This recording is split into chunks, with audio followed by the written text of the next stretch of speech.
Hola y bienvenidos. Hoy vamos a meternos en un tema que, de entrada, suena casi a contradicción: la diplomacia secreta de una iglesia. Mirad, para que nos hagamos una idea de la magnitud de esto, vamos a empezar con un solo número: 184. Pues bien, ese es el número de estados con los que la Santa Sede tiene relaciones diplomáticas formales. Poniendo esto en perspectiva, estamos hablando de una auténtica superpotencia diplomática a escala mundial. Y claro, esto nos lleva a la pregunta del millón, la pregunta central de este análisis. ¿Cómo es posible que una iglesia, una entidad que es en esencia religiosa, maneje una de las redes diplomáticas más antiguas y, desde luego, más poderosas del mundo? Bien, pues para responder a eso tenemos que entender lo que podríamos llamar el arma secreta del Papa. Y no es solo una cuestión de fe. Su poder se basa en una estructura de influencia muy real y con siglos de antigüedad. El punto clave aquí, la base de todo, es este concepto. La Santa Sede es lo que se conoce como sujeto de derecho internacional. ¿Qué significa esto? Pues que se la reconoce como un actor más en el tablero mundial desde hace siglos, incluso cuando no tenía un estado físico o un territorio propio. Y esto nos lleva a 1929, a los pactos de Letrán. Con esos pactos nace el estado más pequeño del mundo, la Ciudad del Vaticano. Y aquí viene lo paradójico, porque su tamaño, que podría parecer una debilidad, es en realidad su mayor fortaleza. Esto garantiza que el Papa no esté sometido a ningún otro poder, dándole su activo más valioso, la neutralidad. Pero su poder no viene solo de ahí. La Santa Sede tiene algo que se ha descrito como una enorme red de información que muchos estados envidian. Y no estamos hablando de espías al estilo clásico.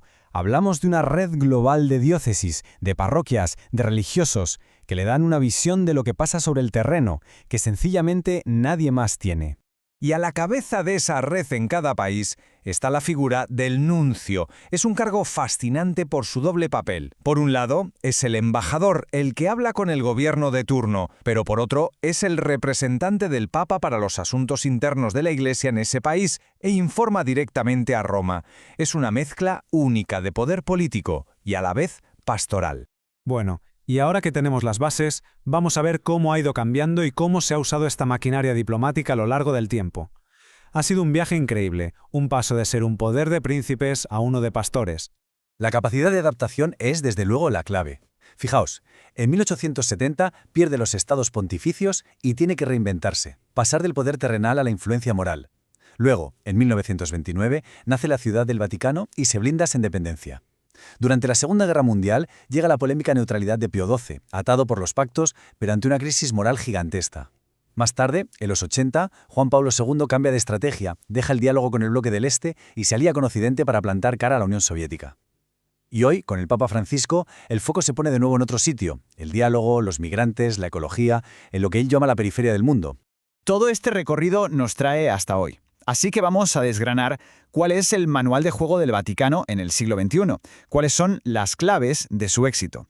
Pues podríamos resumirlo en 4 pilares. El primero, un profesionalismo que pocos pueden igualar. Sus diplomáticos salen de una academia pontificia de élite muy especializada. Segundo, su presencia universal. El hecho de estar en casi todos los países le da un conocimiento local profundísimo. Tercero, su autoridad moral, que se percibe como imparcial. Al no tener ejército ni grandes intereses económicos, a menudo se le ve como un mediador más honesto. Y cuarto, y esto es fundamental, una discreción absoluta. Tienen esa tradición de trabajar entre bastidores, lejos de los focos, lo que es clave para las negociaciones más delicadas.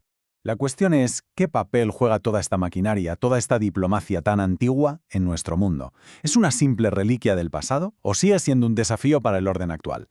La postura de la Santa Sede hoy en día es muy clara. Defiende a capa y espada el multilateralismo, es decir, organismos como las Naciones Unidas. Ve con muchísima preocupación cómo se debilita el derecho internacional y critica sin tapujos que los estados más poderosos actúen por su cuenta, de forma unilateral. De hecho, llega a cuestionar conceptos como el de la guerra preventiva.